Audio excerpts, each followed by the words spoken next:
সুস্থতা নিয়ে বলে এবং ডায়েরিটি দেখায়।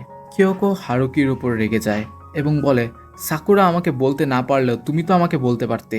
কিয়োকো চলে যাওয়ার পর হারুকি কিয়োকোর পেছনে দৌড়াতে থাকে এবং তার কাছে গিয়ে তাকে জিজ্ঞেস করে আসলে কিয়োকো আর হারুকির বন্ধু হওয়াটা সাকুরার উইশগুলোর মধ্যে একটি ছিল, যা হারুকি এখন পূরণ করেছে। এবং এর মধ্যে দিয়েই সিনেমাটি এখানেই সমাপ্তি ঘটে।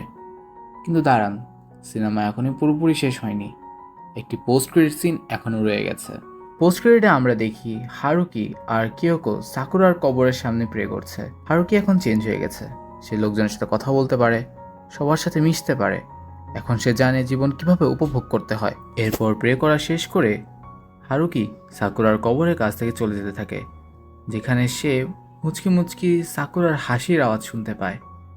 এবং এখানেই এই অসাধারণ সিনেমাটি সমাপ্তি ঘটে।